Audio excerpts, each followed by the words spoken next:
तक मैं आपसे जो बात कर रहा था वो अष्टांग हृदयम का एक हिस्सा था, जिसमें आबो हवा, तासीर, रहने वाला स्थान, उसका महत्व, वहां की मिट्टी, उसका महत्व वगैरह वगैरह। अब मैं सीधे आपके शरीर पर आ रहा हूं। भागवत जी मनुष्य शरीर के बारे में ये कहते हैं कि ये मनुष्य का शरीर सबसे महत्वपूर्ण है और बहुत प्रयासों के बाद मिलता है। ये आपने कई बार सुना होगा। आपके पूर्व जन्म के बहुत सत्कर्म हो तो आपको मनुष्य शरीर मिलता है। और भागवत जी ने एक जगह कहा है कि आप ही हैं जो मोक्ष धारण कर सकते हैं। ऐसा कहा जाता है इस देश में कि जानवरों में, पशु पक्षियों में और कीड़े मकोड़ों में मोक्ष की स्थिति नहीं आती। मनुष्य योनि ही है जिसमें आप मोक्ष को प्राप्त कर सकते हैं। तो उनकी मोक्ष की परिभाषा बहुत सुंदर है। मोक्ष क्या है? हम सब लोगों ने कई बार अलग अलग समय अलग अलग लोगों से सुना होगा कि मोक्ष ऐसा है, मोक्ष ये है। भागवत जी की परिभाषा बिल्कुल साफ और सरल सीधी है।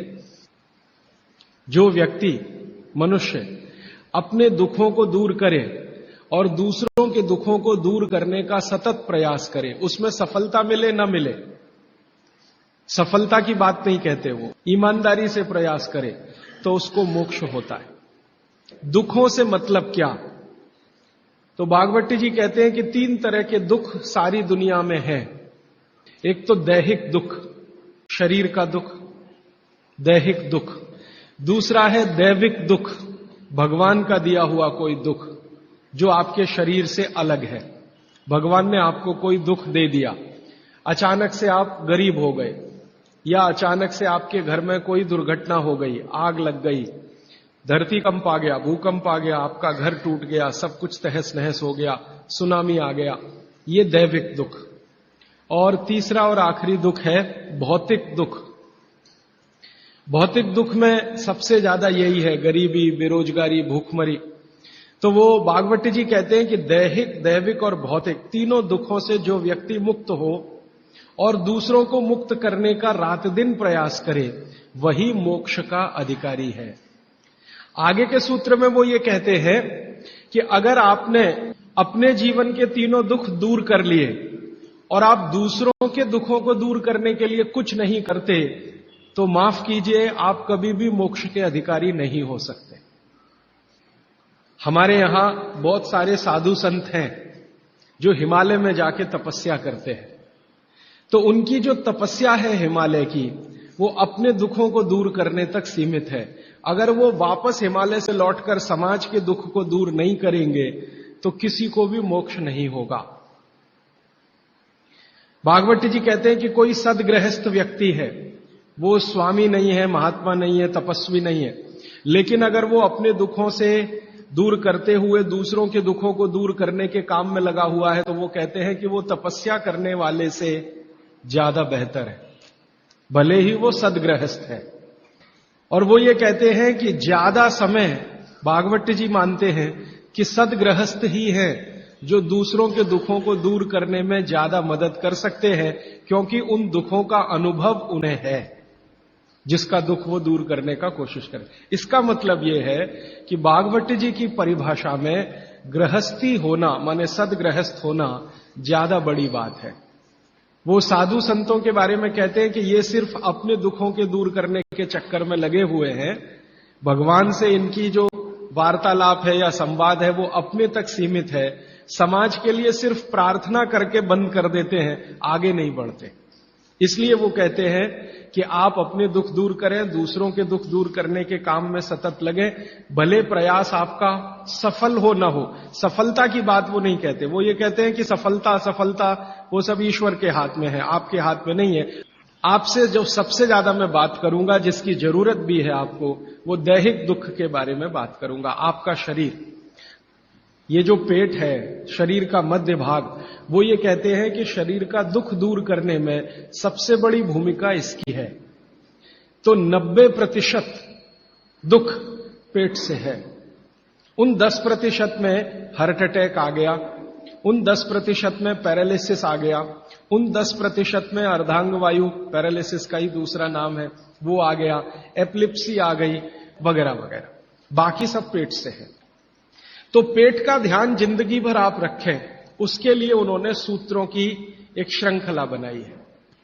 माने आज से मैं जो सूत्र बताने जा रहा हूं, इनका पालन अगर आप करेंगे तो आप अपने जीवन में 148 बीमारियों से हमेशा बचेंगे।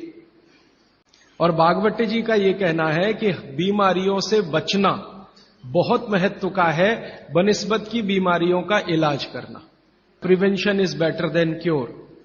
आज के सूत्रों को थोड़ा ज्यादा ध्यान से सुने। आज से जो शुरू हो रहा है वो फंक्शनल पार्ट है। इस फंक्शनल पार्ट में सबसे पहला सूत्र भागवती जी का, वो कई बार ये लिखते हैं अपने सूत्रों में कि खाना महत्व का नहीं है, खाने को पचाना महत्व का है। क्योंकि भोजन पचेगा तो रस बनेगा, उसी रस में से मांस, मज्जा, रक्त, मल, मूत्र, वीर्य, मेद ये सब बनेगा, अस्थियां बनेंगी और वही आपके शरीर के लिए आगे जीवन में काम आएंगी। पहला सूत्र भोजनांते विषम वारी। इसका सीधा सा अर्थ है भोजन के अंत में पानी पीना विष पीने के बराबर है। सूत्र ये है भोजन अंते माने भोजन के अंत में, भोजनांते विषम वारी। विष समझते हैं आप जहर, जहर जैसा क्या है? पानी। सूत्र उतना ही है। समझने के लिए मैं आपको बहुत उदाहरण दूंगा ताकि आप जल्दी पता कर पाएं। भागवती जी ने एक सूत्र में यह कहा है कि हमारा जो शरीर है इसका जो मुख्य स्थान पेट है, इसमें एक स्थान होता है पेट के अंदर, नाभि, लेफ्ट साइड में नाभि से थोड़ा ऊपर जहां मेरा हाथ रखा हुआ है, इस स्थान को कहते हैं जठर। संस्कृत में कहते हैं जठर, हिंदी में कहते हैं आमाशय, अंग्रेजी में चाहे तो एपिगैस्ट्रिकम। भागवती जी कहते हैं कि इसमें अग्नि प्रदीप्त होती है, जठर अग्नि, जठराग्नि। और भोजन जो कुछ भी आप करते हैं वो पहले जठर में ही जाता है। यह है महत्व की बात। आपने रोटी का पहला टुकड़ा मुंह में डाला और जैसे ही टुकड़े को चबाना शुरू किया, लार बनना शुरू हुआ, तुरंत अग्नि प्रदीप्त हो जाती पहले ही टुकड़े में। तो ये अग्नि प्रदीप्त हुई। अब आप जो भोजन कर रहे हैं ये इस अग्नि के प्रभाव में पचेगा। तो भोजन के पचने की क्रिया में पहले भोजन रस में बदलेगा। पहले पेस्ट बनेगा, जैसे टूथपेस्ट की कंडीशन होती है वैसा बनेगा, लुगदी जैसा। फिर उसमें से रस बनेगा, फिर रस में से सब कुछ बनेगा। अब ये अग्नि भोजन को पचा रही है और आपने भोजन पूरा करते ही पानी पी लिया, गट गट गट गट गट गट, तो क्या हुआ? अग्नि शांत हो जाएगी। अग्नि का पानी से मेल नहीं है, दुश्मनी है। तो आपके पेट में खाना खाते ही अग्नि जल रही है। अब आपने पीछे से गिलास, 2 गिलास पानी पी लिया। कोई कोई लोग तो लोटा भर के पी लेते हैं, कई लोग तो भोजन से ज्यादा पानी पी लेते हैं। तो फिर भागवती जी कहते हैं भोजन पचेगा नहीं, वो सड़ेगा। वो कहते हैं कि भोजन अगर सड़ना शुरू हुआ तो सबसे पहले गैस बनेगी, वायु बनेगी, और ये वायु आपकी जिंदगी हराम कर देगी। और ये वायु की तीव्रता जब बढ़ेगी तो गले में जलन होगी, छाती में जलन होगी, पेट में जलन होगी। तो ये वायु पूरे शरीर में घूमेगी तो सिर घूमेगा, आपको चक्कर आएंगे, सिर में दर्द होगा, पीठ में भी दर्द हो सकता है, हृदय स्थान पे भयंकर दर्द हो सकता है। कई बार तो इतना दर्द होता है कि आपको लगेगा कि हार्ट अटैक आ गया, लेकिन वो वायु का दर्द है, हार्ट अटैक नहीं। और ये जो वायु बनी भोजन के सड़ने से, इसी वायु में से भागवत जी ने सूची बनाई है कि 103 रोग पैदा होंगे। 103। सबसे पहला रोग है उसमें एसिडिटी, हाइपर एसिडिटी। ज्यादा दिन अगर आपने ये चक्कर चलाया पानी पीने का तो अल्सर, पेप्टिक अल्सर, बवासीर, मूलव्याध, भगंदर, और अंत का एक रोग है कैंसर, कर्क रोग। माने एसिडिटी से शुरू होकर आप कैंसर तक की यात्रा कर सकते हैं। और बाद में भागवती जी कहते हैं, वो भी बता देता हूं, वो दूर का सूत्र है लेकिन यहीं पे ले आता हूं उसको, कि आपका जो भोजन सड़ेगा तभी कोलेस्ट्रॉल बनेगा। अगर भोजन का पाचन हुआ तो कोलेस्ट्रॉल शून्य रहता है। आप जानते हैं शरीर में दो तरह का कोलेस्ट्रॉल है, एक गुड और एक बैड। अच्छा कोलेस्ट्रॉल माने एचडीएल, हाई डेंसिटी लिपोप्रोटीन। खराब कोलेस्ट्रॉल माने एलडीएल और उसका छोटा भाई VLDL, very low density lipoprotein. जिनको कोलेस्ट्रॉल बढ़ रहा है या बढ़ा हुआ है वो ध्यान दें, उनको भोजन पच नहीं रहा, उनका भोजन सड़ रहा है। तो कोलेस्ट्रॉल बढ़ेगा तो हार्ट अटैक भी आएगा, कोलेस्ट्रॉल बढ़ेगा तो घुटने भी जड़ हो जाएंगे, सारी संधियां आपकी एकदम कड़क हो जाएंगी, आपको चलना फिरना मुश्किल हो जाएगा, 10 कदम चलना मुश्किल हो जाएगा। तो वो ये कहते हैं कि जब 103 बीमारियां एक छोटी गलती से आती हों तो वो गलती कभी करना नहीं। अब जैसे ये सूत्र पूरा हुआ तुरंत आपके मन में प्रश्न आएंगे कि पानी कब पीना। तो भागवत जी कहते हैं कि कम से कम 1.5 घंटे के बाद पानी पियो। अब ये जो 1.5 घंटे का कैलकुलेशन है ये क्या है? ये भागवत जी कहते हैं कि जो आपने खाया वो आपके जठर स्थान में 1.5 घंटे तक अग्नि के प्रभाव में रहता है, 1.5 घंटे तक। और 1 से 1.5 घंटे का वो बताया है तो अलग अलग क्षेत्र के हिसाब से। अब मान लीजिए उत्तरांचल का कोई आदमी इसी सूत्र को पढ़ेगा तो उसको तो अग्नि का असर 2 से 2.5 घंटे रहेगा, पहाड़ वाला। लेकिन आपके लिए मैं बात कर रहा हूं तो 1 से 1.5 घंटा, ठीक है। अब तुरंत आपके मन में सवाल आएगा, भोजन के बीच में पीना कि नहीं पीना, और भोजन के पहले पीना कि नहीं पीना। वो ये कहते हैं कि भोजन के पहले पानी पीना तो कम से कम 40 मिनट और अधिक से अधिक 1 घंटा।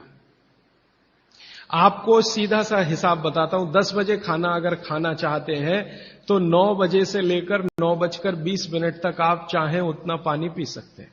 और बीच में पीना कि नहीं, वो कहते हैं कि अगर आपके भोजन में 2 अन्न हैं, दो अन्न माने एक रोटी खा रहे हैं आप, वो गेहूं है, और दूसरा चावल खा रहे हैं, तो चावल और गेहूं 2 अन्न है। एक अन्न की पूर्ति पूरी हुई और दूसरे की शुरू होने वाली है, तो बीच का जो जंक्शन पॉइंट है इस पे पानी पीना। मतलब इसका सीधा है, रोटी पूरी हो गई, अब आप चावल खाने की तैयारी कर रहे हैं, तो रोटी खाने के बाद चावल खाने से पहले आप जरूर पानी पीना।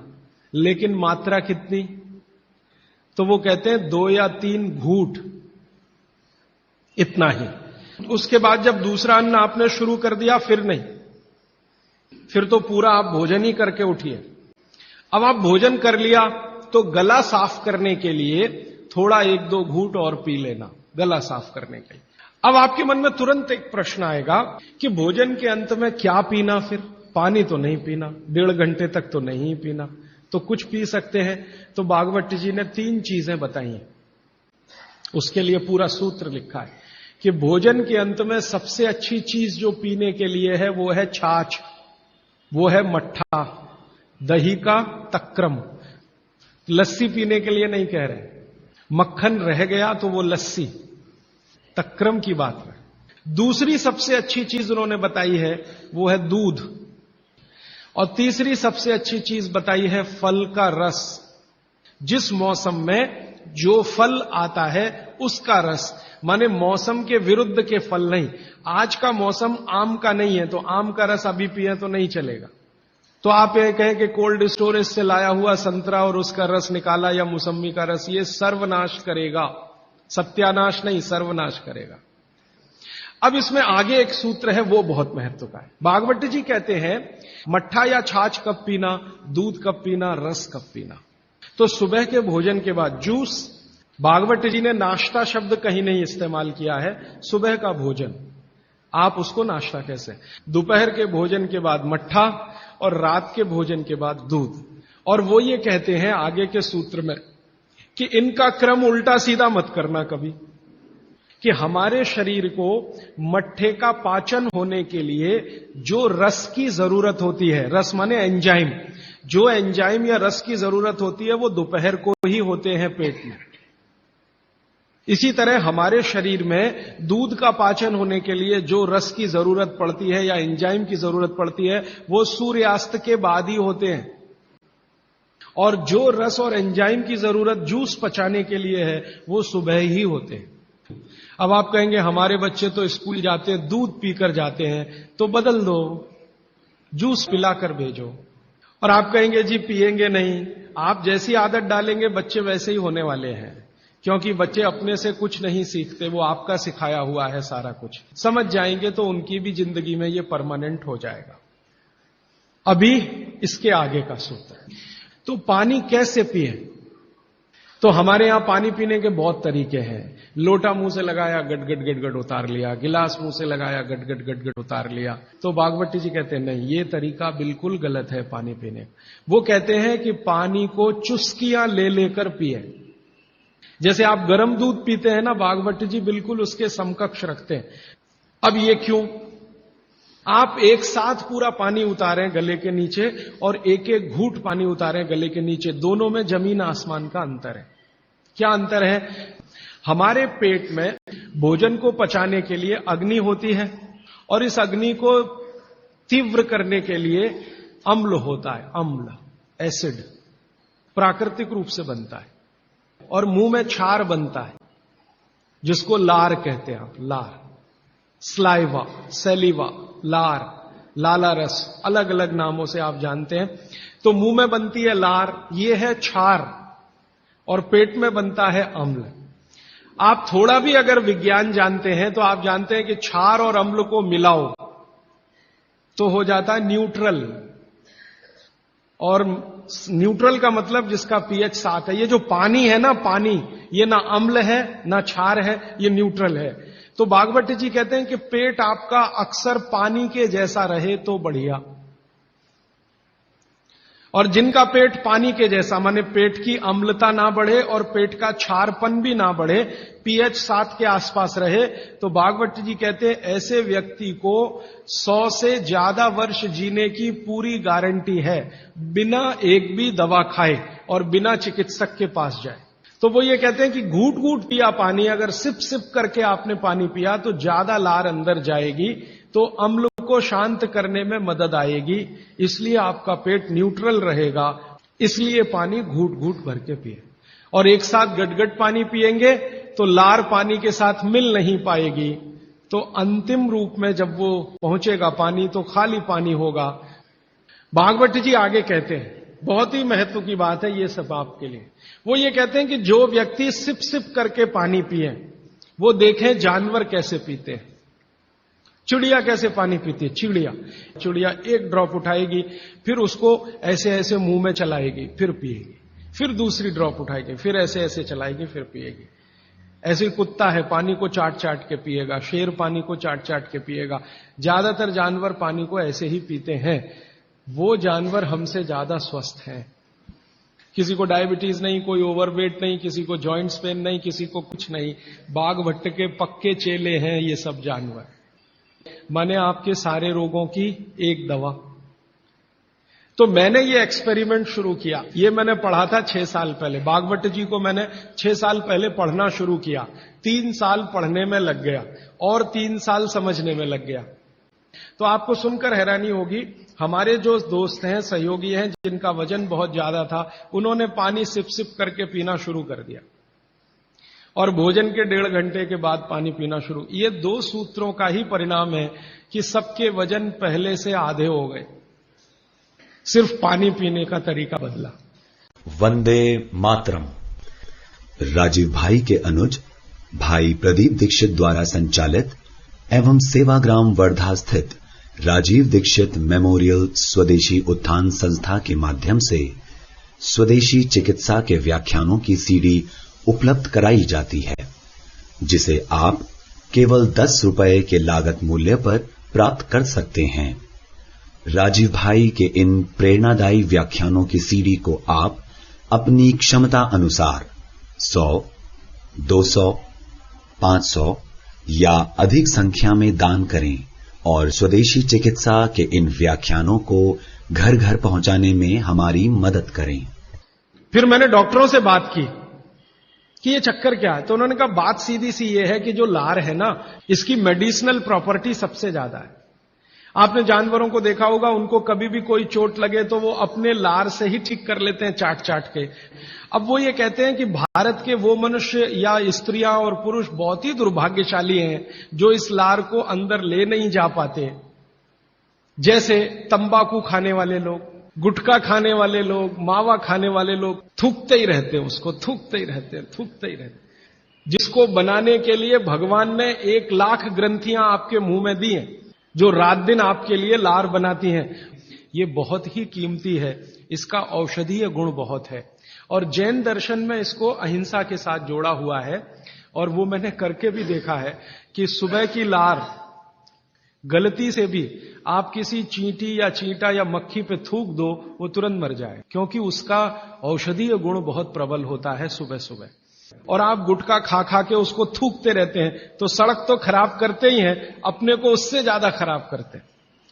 तो मेरी हाथ जोड़कर विनती है कि आप में से कोई लार थूकने वाला हो, थूकने वाला आदमी, ये तो भागवत जी की डिक्शनरी में नहीं है। वो कहते हैं कि एक ही कंडीशन में आप कुछ थूक सकते हैं, जब कफ बहुत बढ़ा हुआ हो, तभी, बस। उसके अलावा दूसरी कोई कंडीशन नहीं कि आप थूकें। तो फिर आप कहेंगे जी पान खाएं, तो पान खाने के लिए नियम बताया, पान खाओ तो कत्था मत लगाओ, बिना कत्थे का पान खाओ, थूकने की गरज ही नहीं।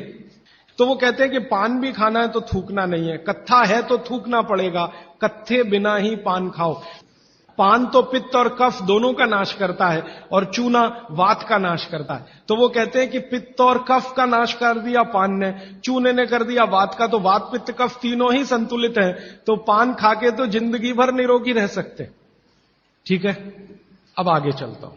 आगे का एक सूत्र है भागवत जी का कि पानी कभी भी पिए तो ठंडा ना पिए। कैसा पानी पिए जी? गुनगुना पानी पिए।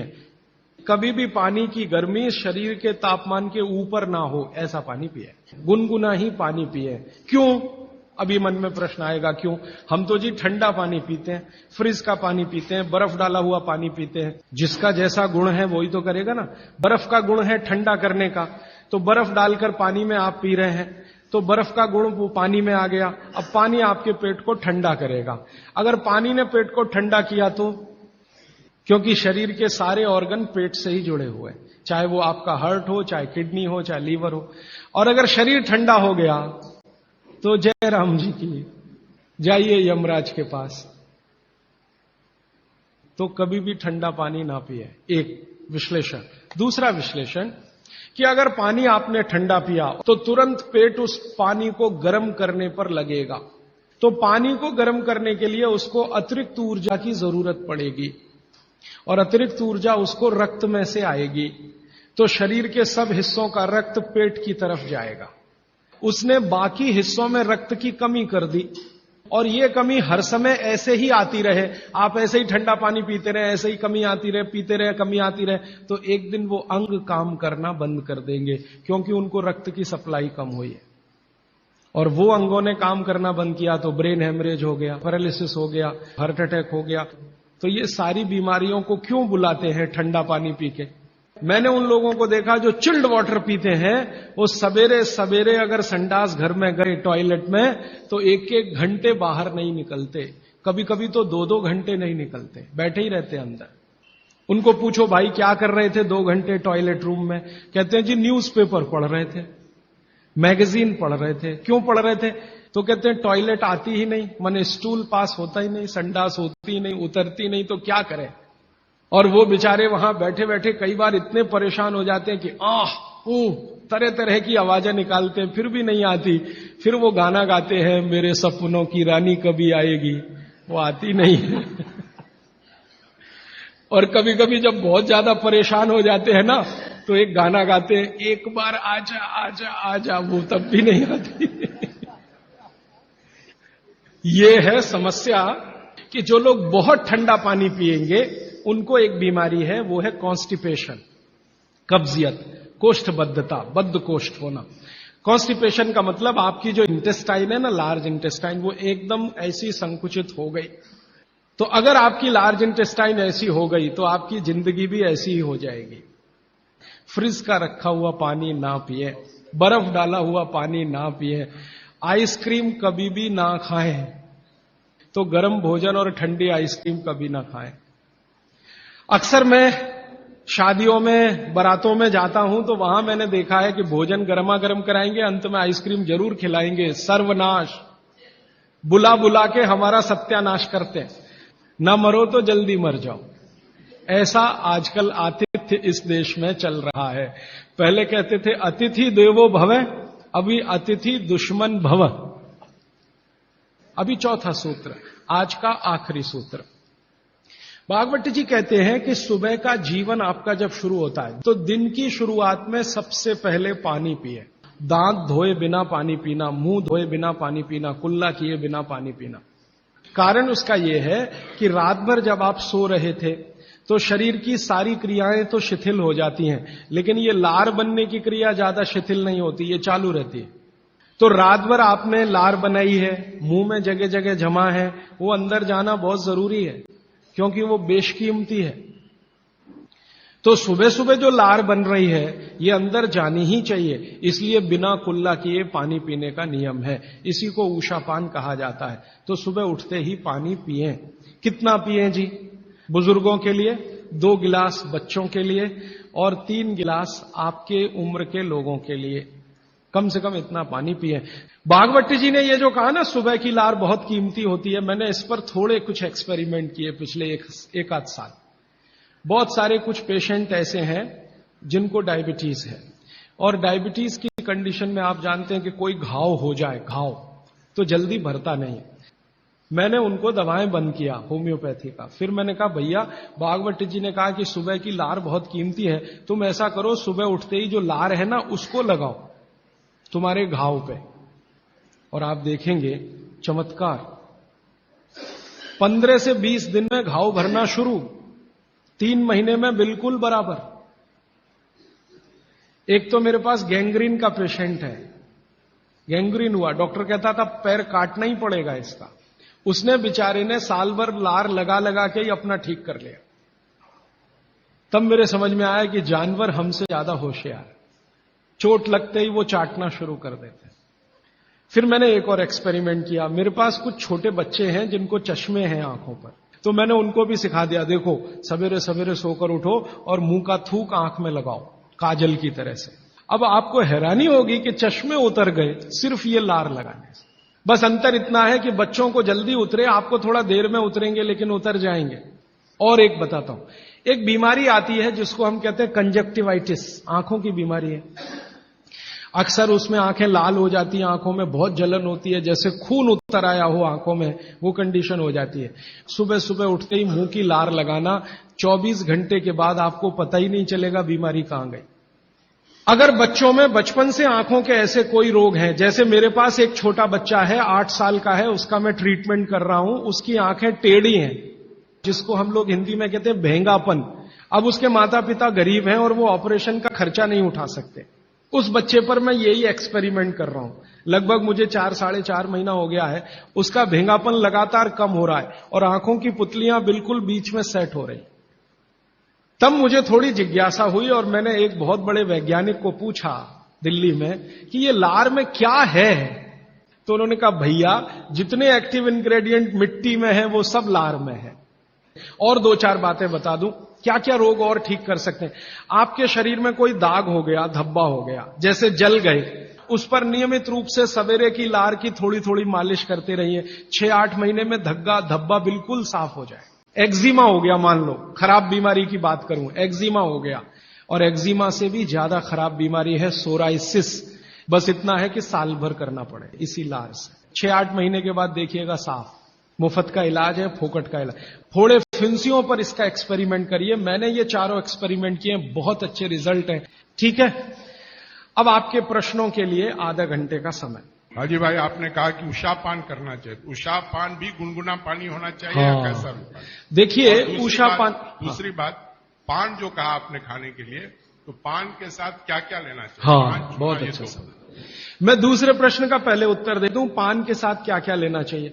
भागवत जी ने पान खाने के लिए बताया है कि एक तो पान जो खाएं वो ऐसा पान हो जिसका स्वाद कसैला हो, कसैला।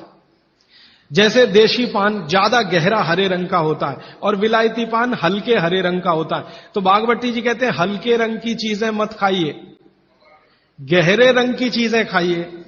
तो गहरे रंग वाला पान खाइए। गहरे रंग की जो भी चीजें हैं भरपेट खाइए। जैसे बैंगन है गहरे रंग का, जामुन है गहरे रंग का, टमाटर है गहरे रंग का। ये सब एंटी कैंसरस है, एंटी डायबिटिक है, एंटी कैंसरस है, एंटी अस्थमेटिक है।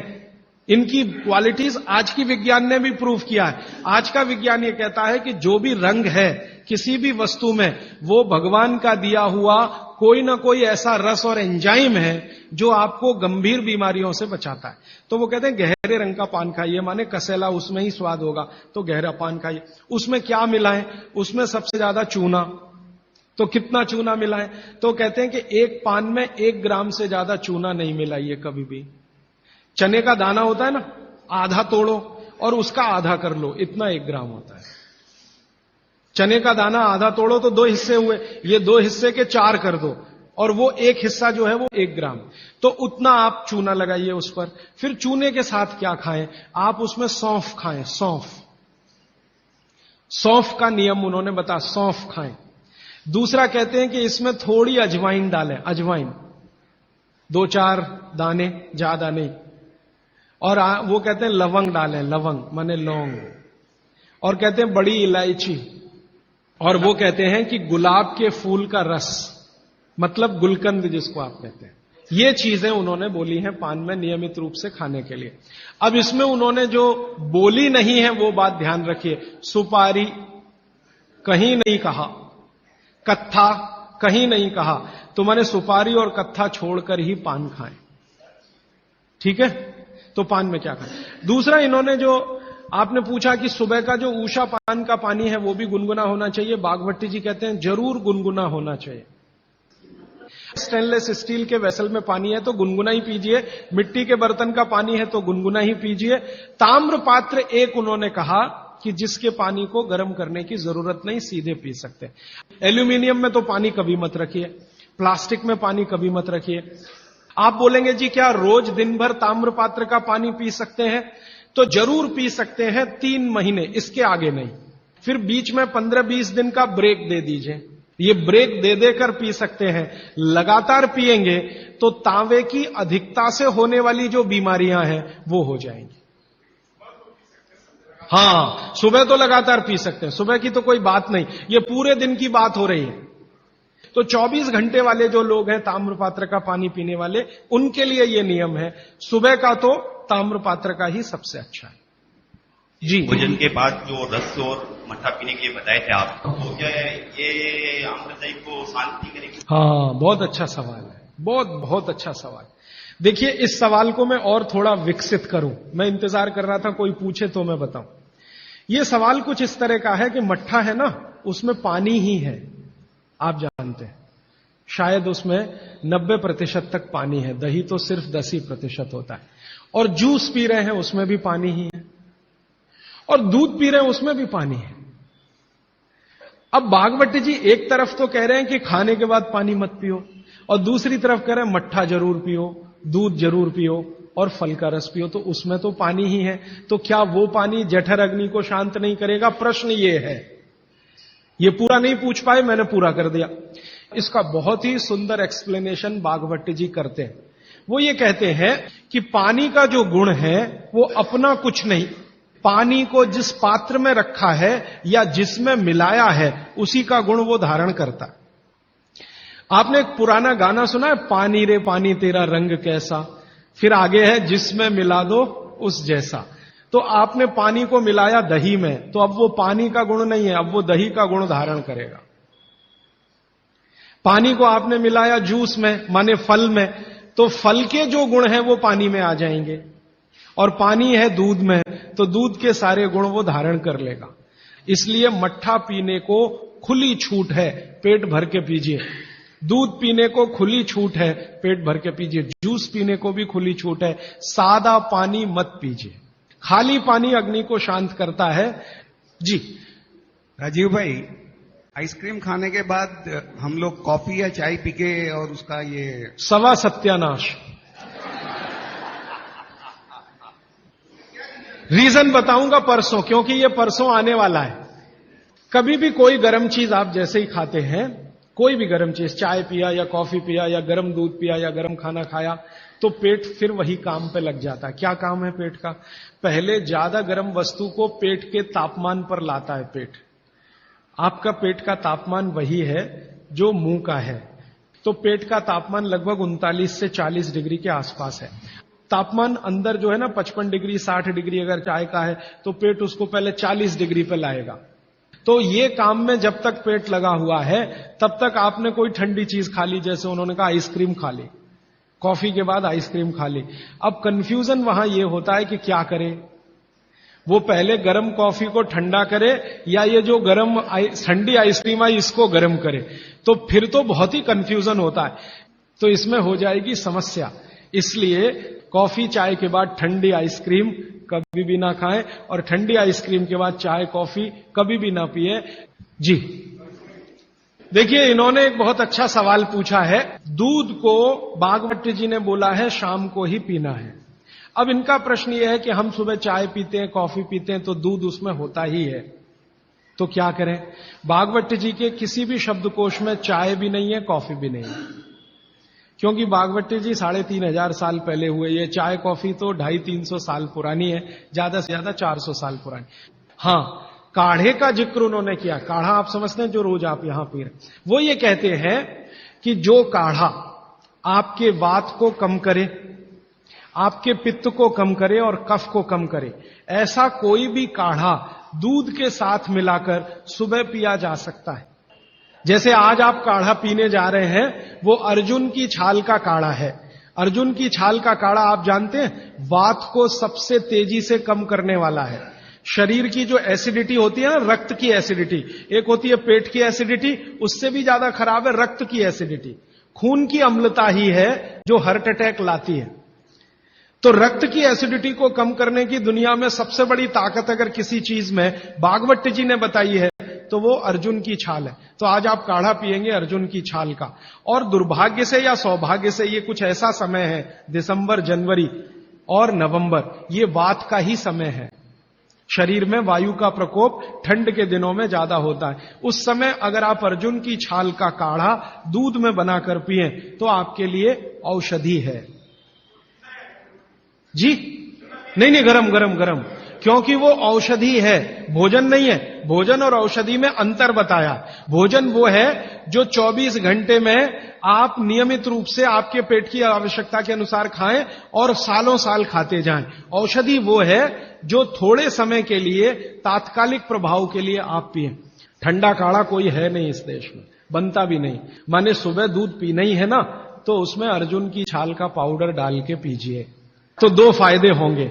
भविष्य के लिए आपको हार्ट अटैक फ्री होने की गारंटी। तो अब तक आपके रक्त में जो कोलेस्ट्रॉल जमा है, इसको निकालना है बाहर, तो अर्जुन की छाल इसमें सबसे ज्यादा उपयोगी है।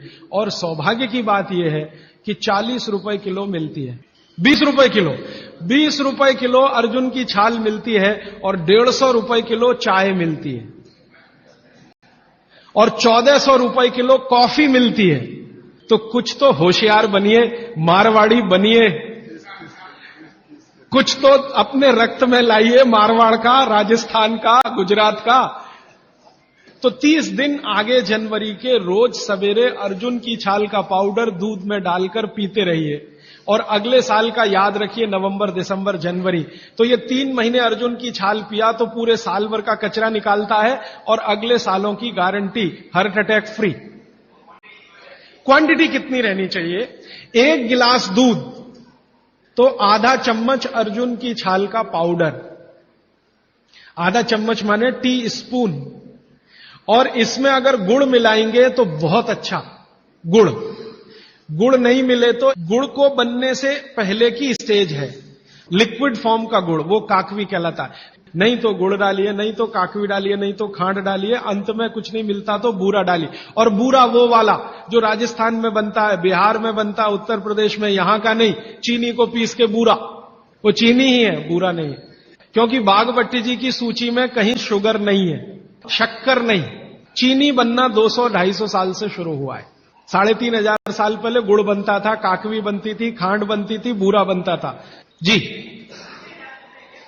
मिश्री बहुत अच्छा। बहुत अच्छा आपने कहा, मुझे भूल गया, मैं आपसे पहले ही कहना चाहता था। मिश्री, मिठाइयों में मिश्री सबसे ऊंचे स्थान पर है, गुड़ से भी ऊंची है मिश्री। सोंठ है तो बहुत अच्छा है, अर्जुन छाल और सोंठ दोनों का ही गुण है वात को खत्म करने का। तो वात के रोगी तो जरूर पिए इसको। और वात के रोग क्या क्या है आप जानते हैं? ये घुटने का दर्द, कमर का दर्द, कंधे का दर्द, हार्ट अटैक, डायबिटीज, ये सब वात के रोग हैं। कहा जाता है कि दाल और दही साथ में नहीं लेना चाहिए। बहुत जन कहते हैं, तो हम दाल चावल खा लेते हैं और उसके बाद अगर खाने के बाद छाछ पी लेंगे तो क्या वो सही रहेगा? देखिए, जैन अगर आप में से कोई है तो मेरी बात तुरंत समझ जाएंगे। द्विदल समझते हैं? एक दाल के जिसके दो, द्विदल के साथ दही का निषेध है। भागवत जी ने भी कहा है, महावीर स्वामी ने भी कहा है, गौतम ऋषि ने भी कहा, सबने कहा द्विदल के साथ दही का निषेध है। तो अब इनका प्रश्न है कि हमने तो दाल चावल खाया, चावल तो ठीक है, दाल तो द्विदल ही है, अरहर की खाएं, मूंग की खाएं, मसूर की खाएं तो द्विदल है। तो द्विदल के साथ दही कैसा? तो उसके लिए भागवत जी कहते हैं कि कभी भी द्विदल के साथ अगर दही खाएं तो अच्छा है ना खाएं, लेकिन खा रहे हैं तो दो बातों का ध्यान रखें कि दही की तासीर बदलें और उसकी तासीर को बदलकर जैसी दाल है वैसी तासीर करें, माने दही का प्रोटीन कंटेंट बढ़ाएं। वैसे तो है और ज्यादा बढ़। तो इसके लिए बहुत सरल उपाय है आपके रसोई में। रसोई में 3 चीजें ऐसी हैं जो दही की तासीर को तुरंत बदलती हैं। एक तो है जीरा, दूसरा है सेंधा या काला नमक, आयोडीन युक्त नमक नहीं, तीसरी है अजवाइन। तो मेरा ऐसा निवेदन है कि अगर आप ताक पी रहे हैं दाल चावल के साथ तो अजवाइन का, जीरे का बघार ले लें और थोड़ा सेंधा नमक डाल लें, फिर पी लें। अदरक की जगह सूंठ। दही में कभी भी अदरक की उपयोग नहीं होता, सूंठ उपयोग होता है। अदरक और सूंठ में थोड़ा अंतर है। सूंठ तो अदरक से ही आता है, लेकिन सूंठ का गुण अदरक से ज्यादा है। फ्रूट्स खा सकते हैं भरपेट। वैसे फ्रूट्स का भागवत जी कहते हैं सुबह खाएं खाली पेट तो सबसे अच्छा, माने नाश्ता ही फ्रूट का करें। जूस भी पीना है तो फ्रूट का पिए। तो सुबह का समय फ्रूट्स के लिए सबसे अच्छा है, लेकिन बाकी समय में भी आप फ्रूट्स कभी भी खा सकते हैं जो प्रकृति के द्वारा पकाया गया, माने कैल्शियम कार्बाइड मिला के नहीं पकाया गया। छाछ शरीर के लिए ठंडा करता है, तो बच्चों को भी दे सकते हैं? दे सकते हैं जी, दे सकते हैं बिल्कुल। अजवाइन डाल के बच्चों को, 3 महीने के बच्चे को अजवाइन की छाछ दी जा सकती है। पानी जो आपने कहा थोड़ा गुनगुना पीना चाहिए, हर मौसम में पी सकते हैं, गर्मी के मौसम में भी? गर्मी के मौसम में थोड़ा इसके लिए आप छूट ले सकते हैं। आप चूंकि मद्रास में रहते हैं इसलिए छूट ले सकते हैं। गर्मी के दिनों में सवेरे का पानी तो गुनगुना ही रखिए, बाकी दिन का पानी अगर आप पिए तो मिट्टी के बर्तन का भी पी सकते हैं। सनबर्न के लिए लार बहुत अच्छी है। देखिए, आप में से किसी भी माता या बहन को डार्क सर्किल की समस्या हो, आंखों के नीचे काले काले घेरे हैं, नियमित रूप से सुबह उठकर अपने लार की मालिश करते रहिए, आपके सारे डार्क सर्किल बिल्कुल चले जाएंगे। फेयर एंड लवली से ज्यादा प्रभावी है। मटकी का जो पानी होता है, गर्मियों में राजस्थान में ठंडी से ठंडी मटकी लाके हम पीते हैं, तो इतना ठंडा पानी पिए या नहीं? जो मिट्टी के घड़े का पानी है वो रूम तापमान से थोड़ा ही कम है। जैसे रूम टेम्परेचर 25 डिग्री होगा तो मिट्टी के घड़े का पानी 23 डिग्री तक होगा, तो ज्यादा ठंडा नहीं है। ये जो फ्रिज का पानी है ये 4 डिग्री का होगा, 3 डिग्री का होगा, ये बहुत ठंडा है। वंदे मातरम। राजीव भाई द्वारा बताई गई विधियों के आधार पर हमारे ट्रस्ट की ओर से देश भर में निशुल्क स्वदेशी चिकित्सा के शिविरों का आयोजन हो रहा है, जिसमें आप हाई बीपी एवं लो बीपी यानी रक्तचाप, बवासीर यानी पाइल्स, कॉन्स्टिपेशन यानी कब्जियत, एसिडिटी, मोटापा, आर्थराइटिस, हृदय रोग और मधुमेह जैसी असाध्य बीमारियों पर निशुल्क परामर्श ले सकते हैं। हमारे विशेषज्ञों के निर्देशन में की गई चिकित्सा परामर्श से काफी रोगियों को लाभ हो रहा है। आप अपने शहर या गांव में इस तरह के शिविरों का आयोजन करवा सकते हैं, या आसपास होने वाले शिविरों में भाग ले सकते हैं। वंदे मातरम।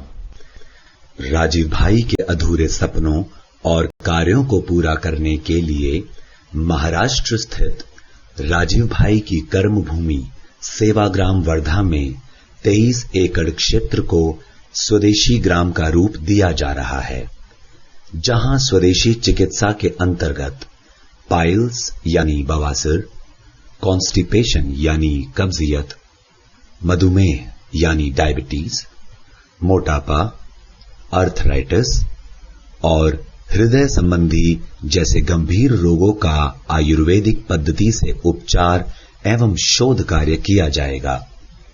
इसके अलावा स्वदेशी ग्राम में गोबर, गौमूत्र के उपयोग से स्वदेशी कृषि भी सिखाई जाएगी। इसके साथ स्वदेशी ग्राम में निम्न विषयों पर शोध एवं प्रशिक्षण कार्य भी होगा, जैसे पंचगव्य उत्पादों का निर्माण प्रशिक्षण, स्वदेशी उत्पादों की उपलब्धता और प्रशिक्षण, स्वदेशी ज्ञान विज्ञान के प्रचार प्रसार के लिए केंद्र की स्थापना, स्वदेशी शिक्षा के अंतर्गत रोजगार परक शिक्षा और गुरुकुल प्रणाली से राजीव भाई द्वारा निर्धारित पाठ्यक्रम से शिक्षा का प्रयोग।